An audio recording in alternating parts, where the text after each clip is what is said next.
We shall examine the evidence acquired yesterday. A wood trinket, substance from Fowler's washstand, and the gloves I found at Sherringford Hall.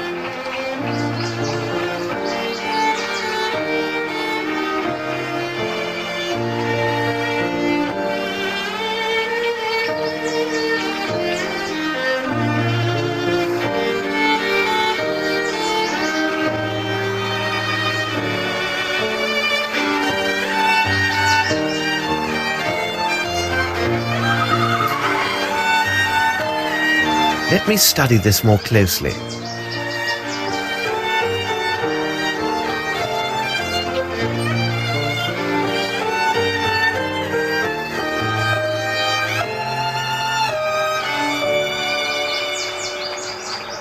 Let me study this more closely.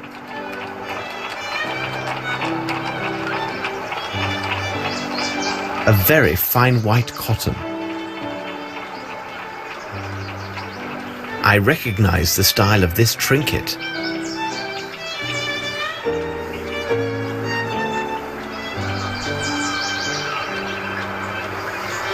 Let's examine it under the microscope. Greasy substance. Very interesting.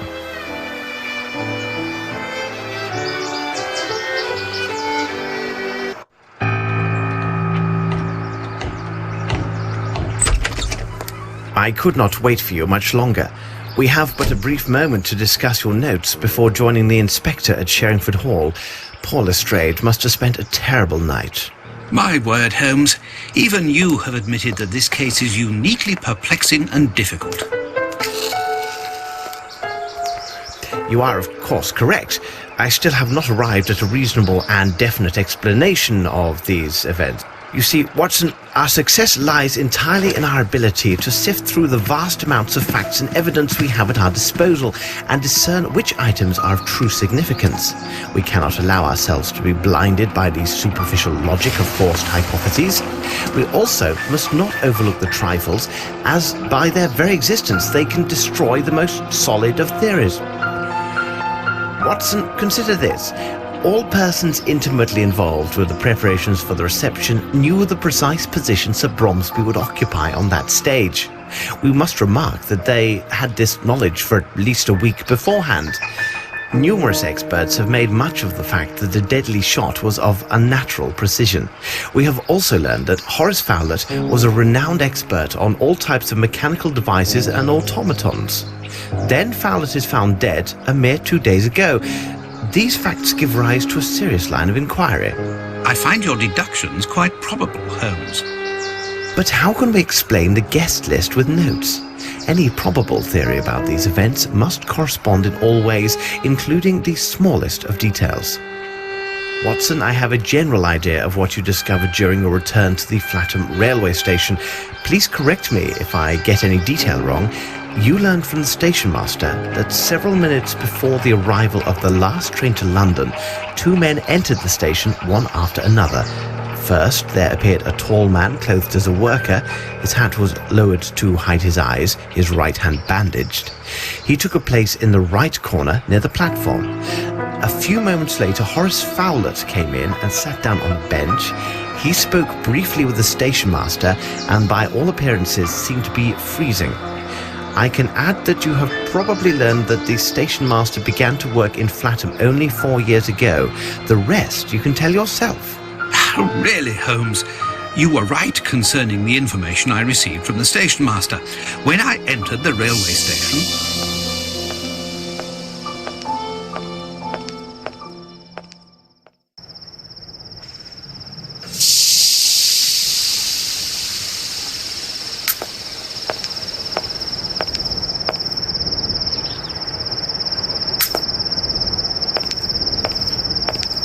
Hello. If you could, I need some information regarding the last scheduled train to the north, specifically the one that ran 2 days ago. You're one of those fellows from London working with Fletcher, aren't you? Wait a second, let's see, 2 days ago, or rather 2 nights. That was the night when Mr. Fowler was here. Did you see him? As clearly as I see you now. But he didn't seem well, he was all muffled up, and every time he opened his mouth it was to cough. The people from the village say that he's an odd one who's always amusing himself with gewgaws and puppets.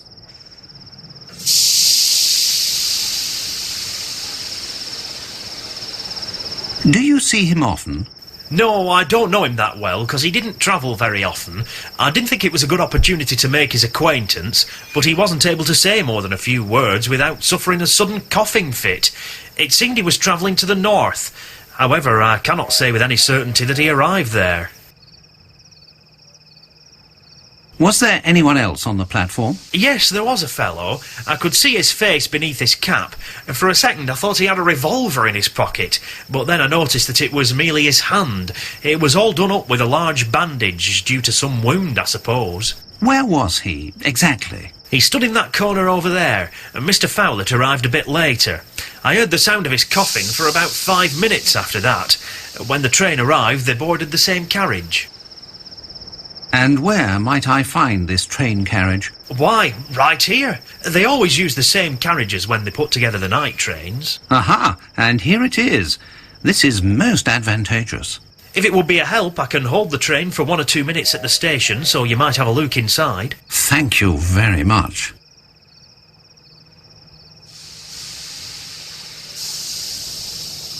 Well, I must investigate these matters. Until later, sir.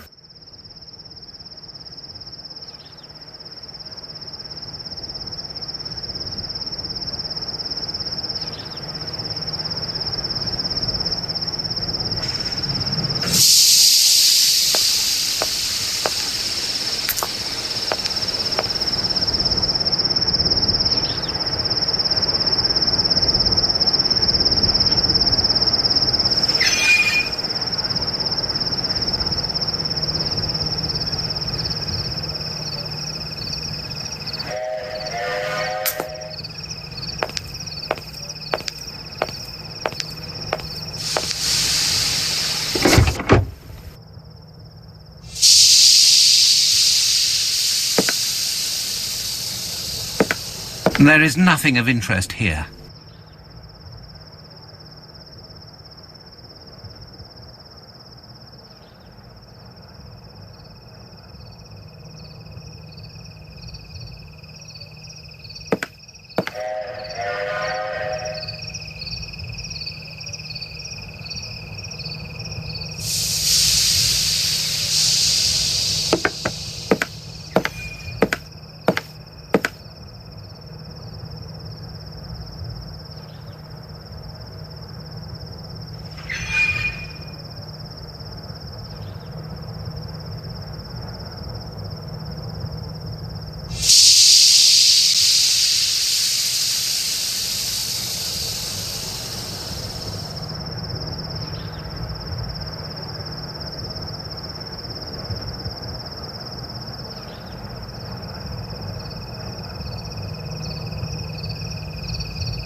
It could be evidence.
A Cherapaki cigarette, the same as Holmes found at Sherringford Hall.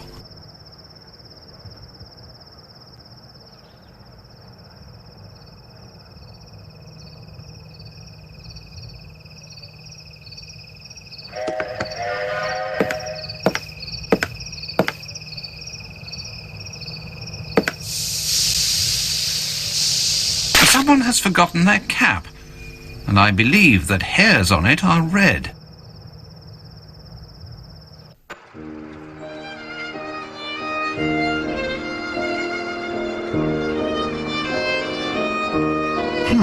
A red hair.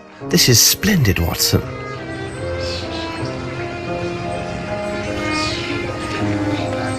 I did not dare to disturb your thoughts on our way back to London last night. I had quite forgotten about this hat.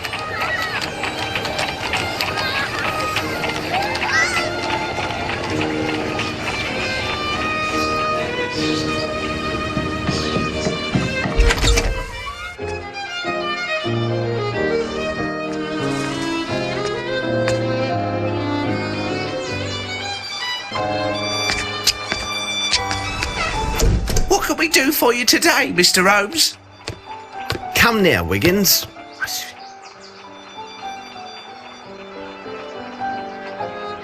Mind you look sharp. There'll be an extra guinea for the lad that finds him. Goodbye. We must leave now, Watson. Let us return to Sherringford Hall.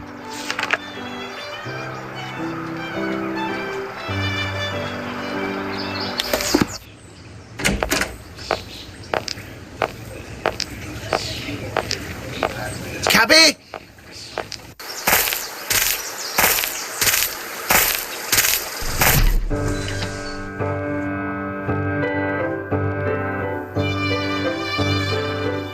My respects, madam.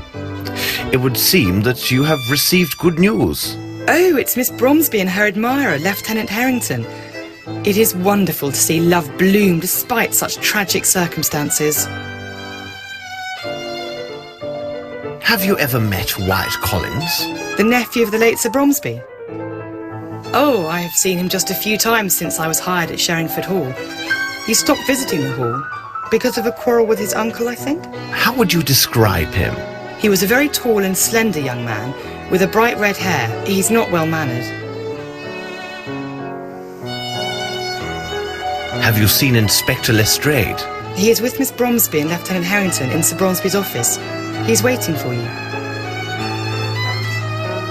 Thank you for your assistance, Miss Lambert. You are surely welcome. Hello. You seem to be in a fine mood. Oh, yes, because I am sure that Miss Bramsby and Lieutenant Harrington will make a splendid couple. He's very handsome and rich. Wait, and how do you know this? The brother of my cousin's boyfriend is currently employed in the Queen's Army Hostel. He said that the lieutenant gave him a very generous tip when he carried the lieutenant's trunks during his move. You don't say. Yes, and if they decide to get married and make their home here, we won't be afraid for our jobs. And considering their youth, the family wouldn't stop growing anytime soon. I used to be a nurse, you know. Well, I must leave you now. Please say hello for me to your doctor friend.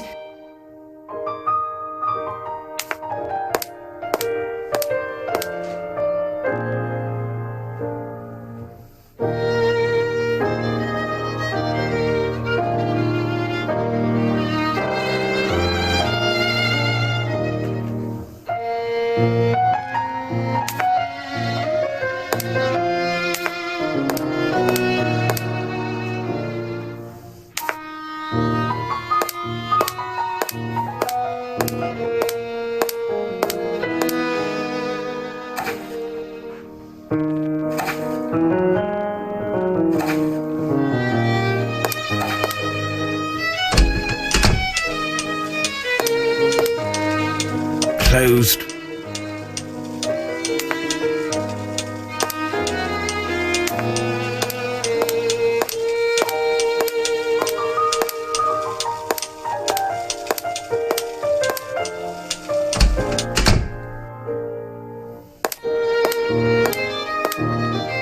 Hello, Mary. Hello, sir. Tell me, Mary, do you remember Wyatt Collins? Oh, he's a black sheep, that one is. He had a bad habit of stealing from the wine cellar at night. But he was so saucy, he tried to pin it on the staff the next day. Can you imagine that? So you weren't fond of him, on the whole? He spoke ill of everyone. Why, I recall the day our master tossed him howling into the street because a blackguard dared to slander Mr. Grimble. Well, I will see you later, Mary. Goodbye.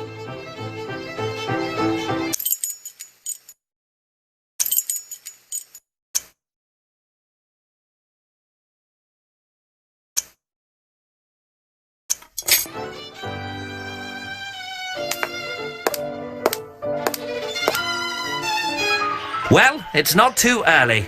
I've just informed Miss Bromsby about Mr. Fowlett. Besides, I told her about the notes that suggested Sir Bromsby's wish to amend his will in favour of Mr. Grimble. According to our solicitors, this new development does complicate the succession. Let's hope Mr. Bromsby's safe contains an official document which will allow us to see things more clearly. I do hope you've discovered the code, because I did not sleep well last night and I'm in no mood for riddles. The sequence of numbers found at Fowlett's should help me discover the code.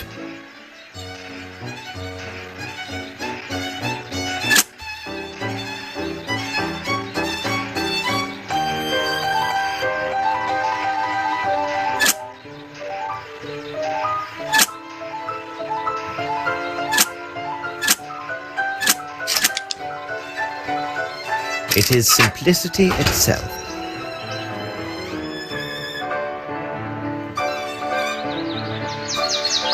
What could this key open? This could be valuable evidence.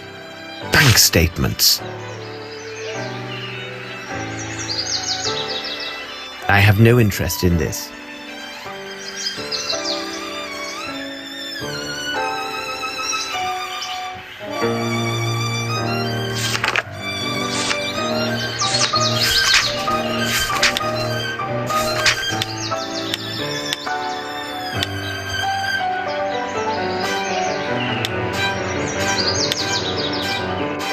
I have a feeling that I should inspect this Fairfax Theatre. It appears to be Bromsby Enterprises territory now, and Grimble's office should be nearby.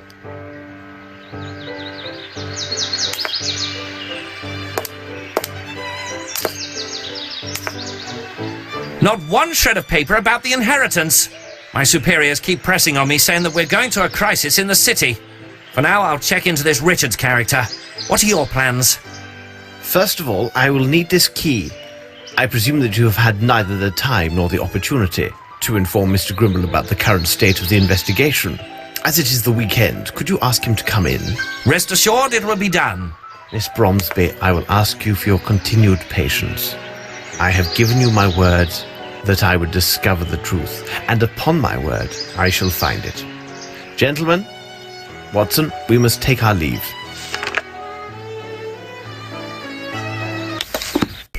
But what are we doing at this place?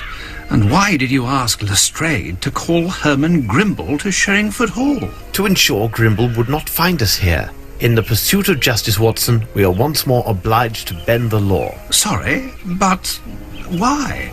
If Scotland Yard can be shown the necessity of searching the offices of Bromsby's cement works, many things may happen. Exactly, Holmes. Now, Watson, we need to find a way into the cement works. Oh, Watson, it seems fortune favours us.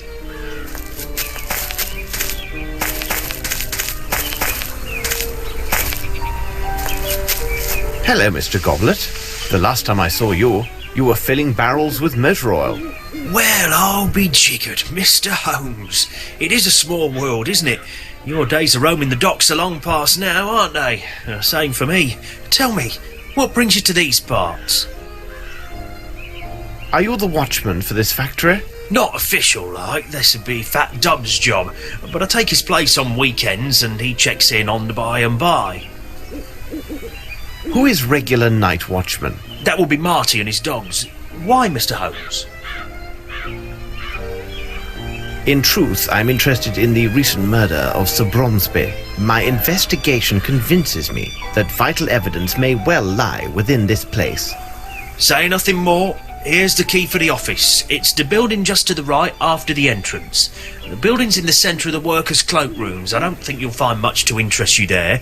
Further in the yard, there's the storehouse for raw materials.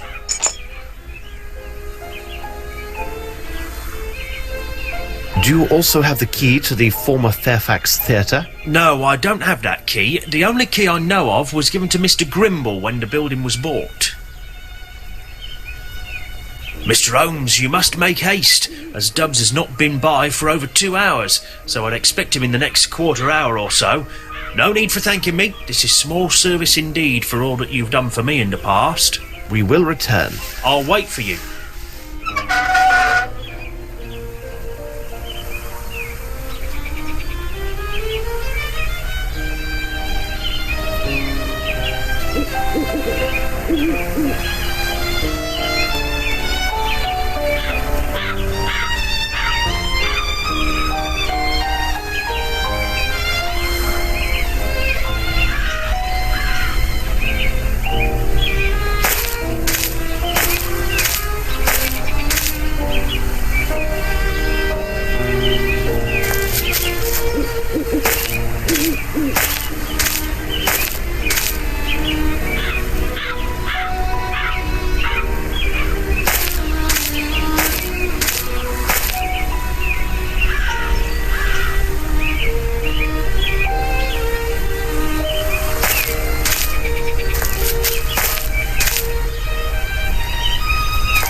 Come, Watson.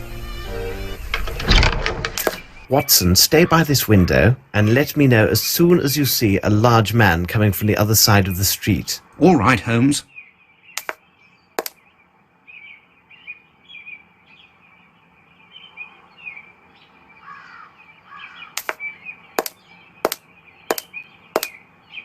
They must have never cleaned here before.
This key reminds me of another.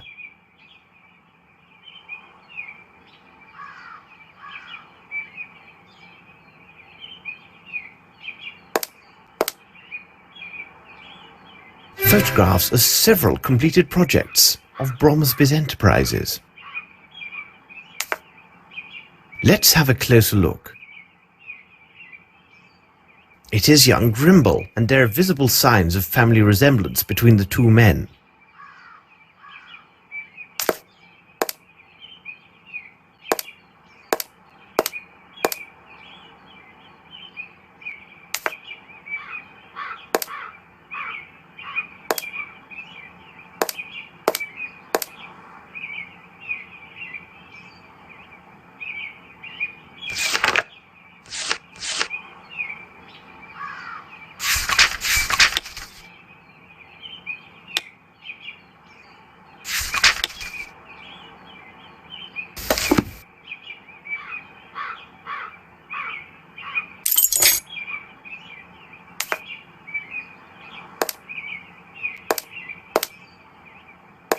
What a beautiful model. Something else is needed here.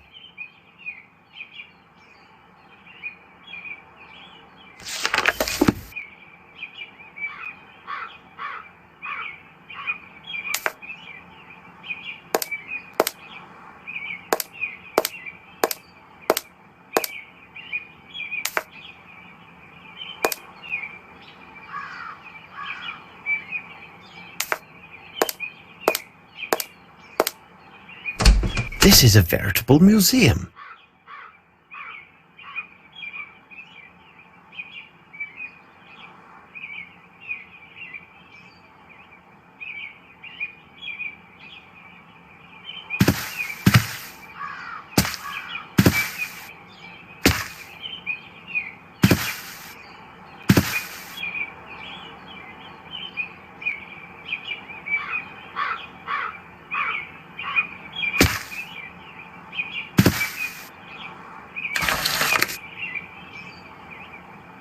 Closed.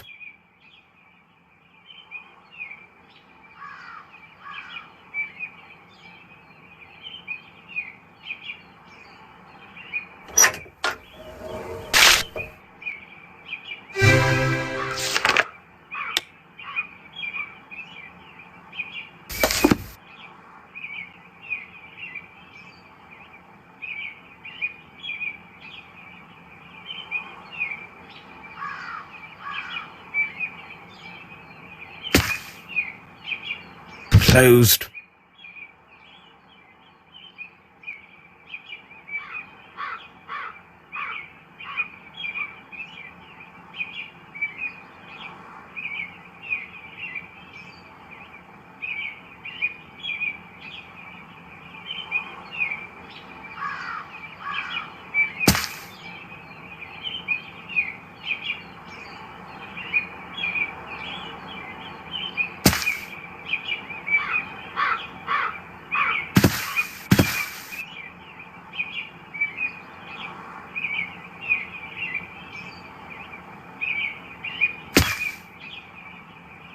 Is there anything under this tiger?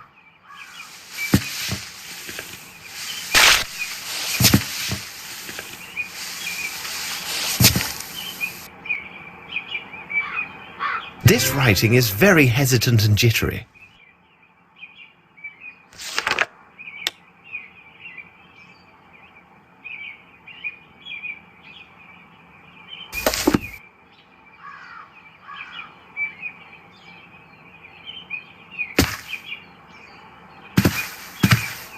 I'll examine this statue of Ganesh. A miniature of Bromsby.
Grimble will know that his drawer was opened if I take this key.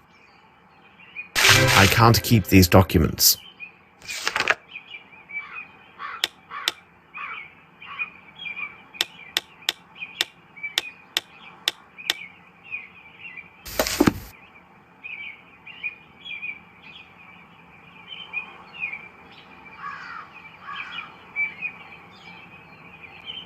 Hurry, Holmes! I see someone coming. One moment. I must take care that everything appears undisturbed. Quickly, let us secure a cab. I must send several messages of great importance. Please sit down, Holmes. Even if you do not intend to eat, your constant agitation has been tiresome all evening. Besides, it threatens to ruin my digestion. Yes, but this activity allows me to concentrate. I suppose in the solving of this case, my brain must have priority over your stomach. Ah, Holmes! Hush, Watson. I can hear steps on the stairs. But the tread is too heavy to belong to the person I was expecting. Ah, it would seem that the army has arrived. In time to settle our quarrel. I hope I've not disturbed you gentlemen by arriving unannounced and at such a late hour. Nonsense. Please come in, Lieutenant. We are pleased with the diversion offered by your presence. Well, frankly speaking, I came with the hope that I could learn something of your progress on the case. But you must tell me first, what is your interest in this case? Oh, I see. Well, you must understand that, well, to speak plainly, Mr. Holmes, here is my position. I had not set foot on British soil for quite some time until now. A few short days ago, I saw an angel. It was Miss Lavinia, whom I then dared fall in love with. There it is, and I'm not afraid to say it. My good man, your meaning escapes me. Several moments later, her father lies dead, and she is considered the main suspect in this affair. But I tell you, this is impossible, because I could not and dared not take my eyes off of her. So what is your concern? It seems my unguarded and devoted attentions towards Miss Bromsby during her troubled days have left no doubt as to my true feeling for her. Inspector Lestrade has intimated that the court may consider my testimony to be tainted by my affections, thus my evidence disregarded. What is worse, I could even be accused of giving false evidence. Ah, that is horrible. We will take every effort to avoid it. Mind yourself! What do you want of me? That is why I have come to see you, Mr. Holmes. If I must seem to abandon her to save her honour and her life, then I will leave. Even if it means the absolute destruction of our happiness. But you, Mr. Holmes, could you intervene so that I will not be brought to this terrible choice? I will be eternally in your debt. Naturally, you must not lose hope, young man. Am I not right, Holmes? Anything is possible, Watson. Your hope is based on an assurance, which, in good faith, I cannot give, my dear Lieutenant. However, I can give you this advice. Abandoning Miss Bromsby will do her case no good, even if her appearance in the dock proves unavoidable. Well, goodbye, Lieutenant. I will heed your advice, Mr. Holmes. Wait, I will see you to the door.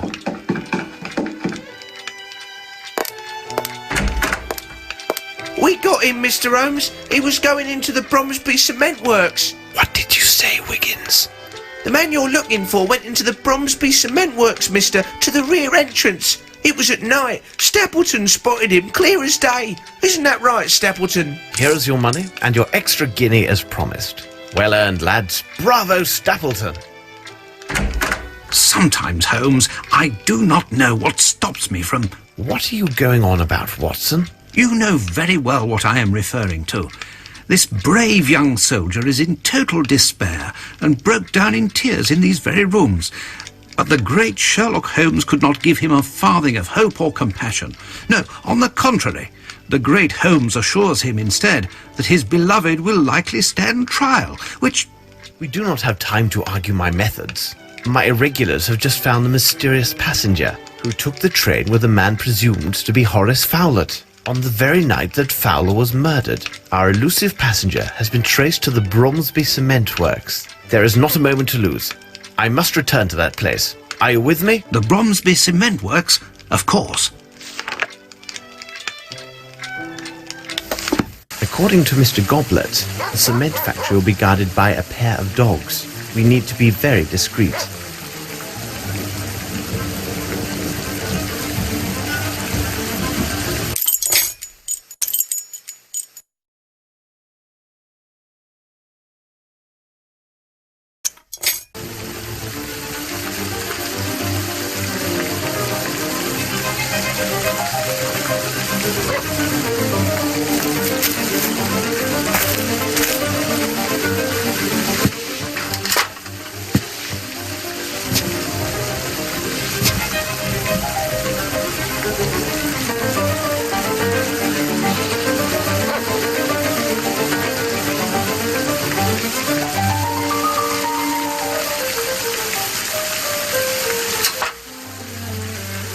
Come, Watson. Stay here, Watson. If anyone attempts to scale this wall, then cross over to this side. Make as much noise as you can to attract the guard. Be careful, Holmes. I must get to the main office and locate the key to the Fairfax Theatre without being noticed by the guard and his dogs. I must stay hidden at all times when I move.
What now? Who's there?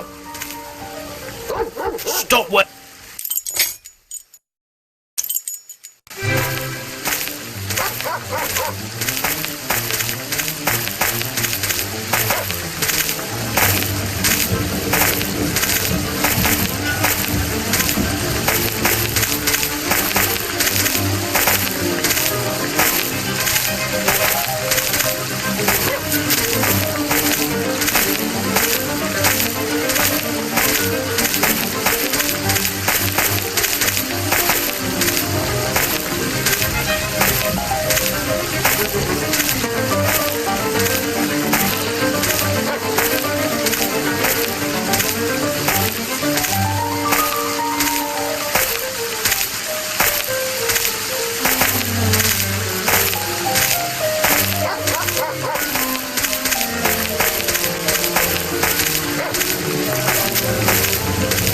Closed. Closed. Perfect. I am here. I believe I shall find the key in this office. I must repeat all the steps I took before to get the Fairfax Theatre key in Grimble's desk.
Observe, Grimble must have been here.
Now I shall travel to the Fairfax Theatre, but I must take care that the guard does not see me.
What the? Come, Watson, let us enter.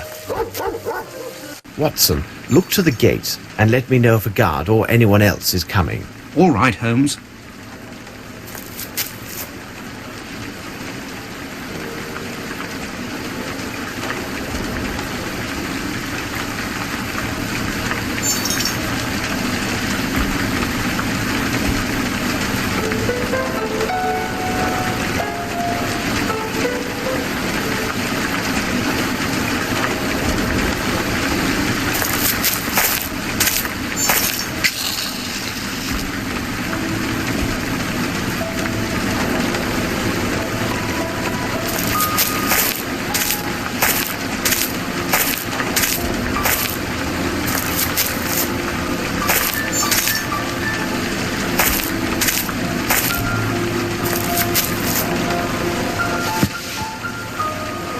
Damp white footsteps. Somebody has been here before us.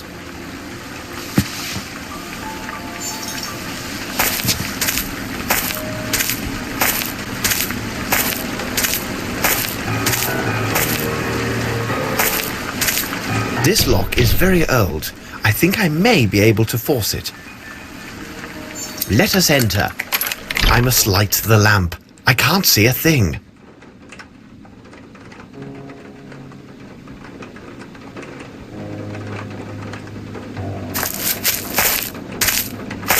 Ah, now I see better.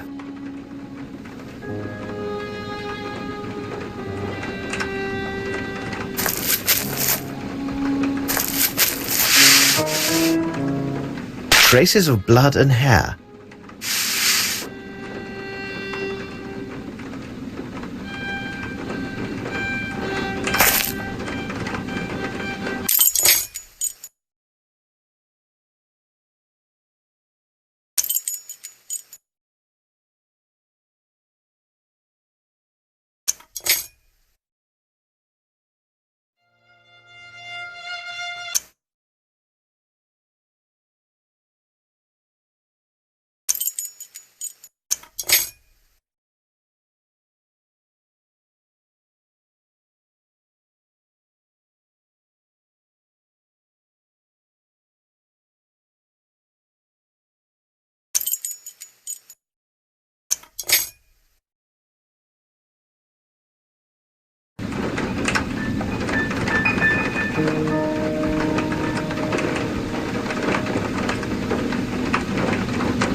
The theatre was transformed into a warehouse when Bromsby bought it. Few traces remain from the old days.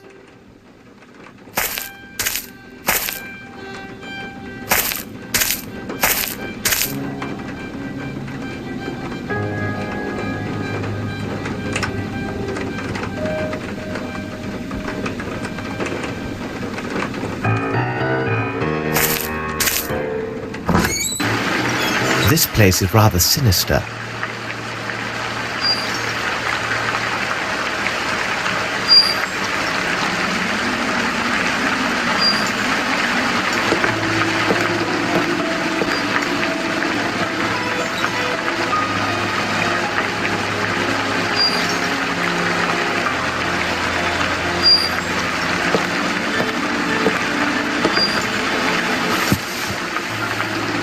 Quicklime! I must take precautions, as this substance is quite dangerous.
This is quicklime. I need a mask to protect myself.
A clean cloth. I can use it as a mask. At least with this improvised mask, I can now enter the room with the quicklime.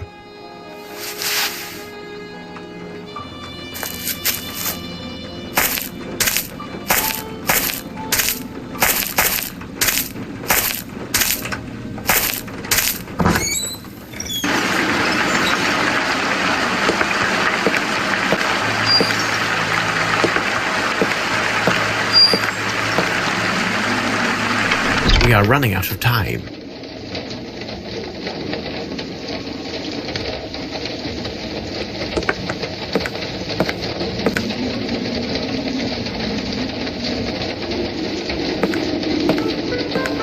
I need something to remove the body.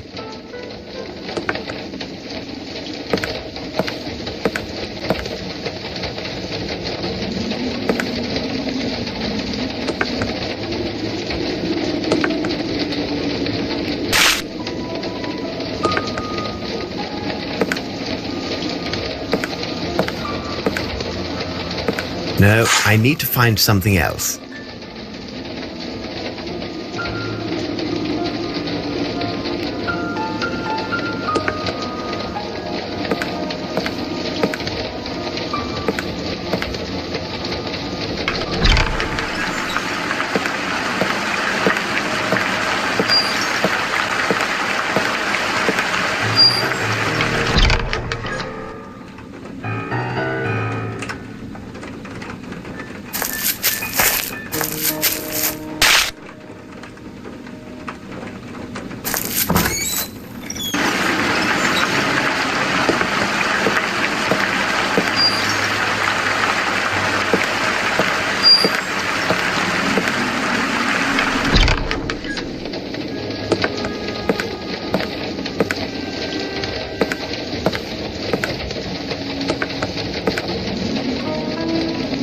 Passport issued to a man named Johansson. Perfect. A bottle of liqueur from the Richmond Abbey. Watson, over here. Watson, go secure a white cloth around your face. One can be found in the room. When you are prepared, join me. All right, Holmes.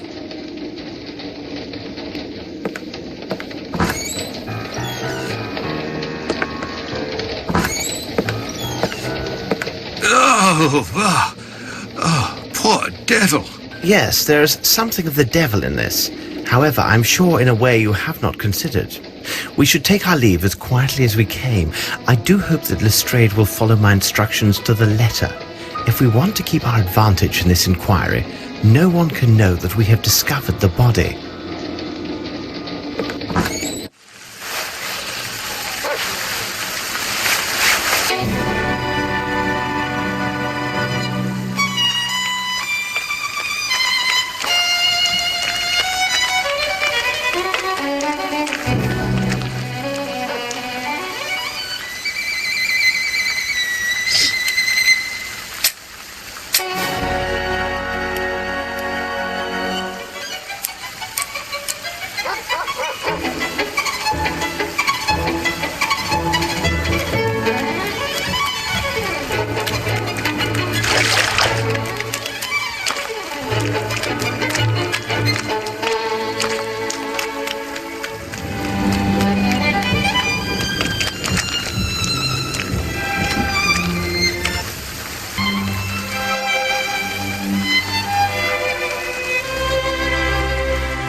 It seems to me that we have gathered all of the key elements, Watson.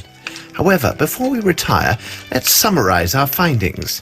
The questions should be answered yes or no and justified by the evidence or testimony received during the investigation. A passport issued to a man named Johansson. Perfect. We must have made it. The questions should be answered.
It is simplicity itself, Watson.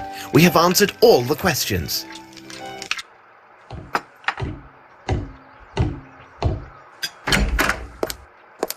Good morning, Holmes. During this long night, I got little rest. I cannot forget the terrible face on that poor fellow we found last night. And I won't even mention those unfortunate men we encountered purely through bad luck. You say bad luck, Watson? I think not. Lestrade will have something to say about this point when he arrives. Our dear Mrs. Hudson, she must surely have risen in the middle of the night to prepare such a feast. I presume that you have your notes, Lestrade. Good. Here are mine. You seem to be somewhat tired, my dear Lestrade. You must calm yourself. Somewhat tired? Holmes, read it for yourself in the Morning Times. It speaks only of crisis, riots, and perhaps even revolution in the streets. The bank's in a panic, froze the entire assets of the Bromsby Company. Now Grimble's unable to pay his workers. They're leaving their work sites, marching in the streets, and even now breaking everything they see. Good God! My superiors inform me that in 3 days' time, Bromsby's largest suppliers threaten to stop all deliveries if a solution isn't found. It seems that the future of this city and even more depends on the resolution of this case, and I must admit I'm at a complete loss. My superiors are harassing me hourly. Every day brings some new find to bedevil me, like a corpse in the night or some other mystery that confuses this case even more. And with all of this, you want me to calm myself? Watson, would you be so kind as to pour a cup of tea for Inspector Lestrade? You see, Lestrade, the dimensions of this case are merely a reflection of the larger faults of our fragile and complicated society. London can be viewed as a game of 4 million dominoes, which are placed one after another, just so. Should some event cause one domino to fall, then another domino will surely fall as well, and so it will continue. To stop this chain reaction, there is only one alternative. You must remove a domino, and this reaction shall cease. I agree that the sudden spectacle of all of these falling dominoes is most disconcerting. This may lead one to make the reckless decision to remove any domino at hand to try and stop the tide of these events. But it is critical that we concentrate our efforts and reason on only one question. Which domino shall we take away? Or rather, which one are we obliged to take away due to its critical position in the chain of dominoes? I know, Holmes. My superiors demand a guilty party, and they will have him, no later than the day after tomorrow. It matters little that I doubt his guilt. We discovered certain documents that offer proof that Grimble misappropriated funds for a personal enterprise while he was an associate in India.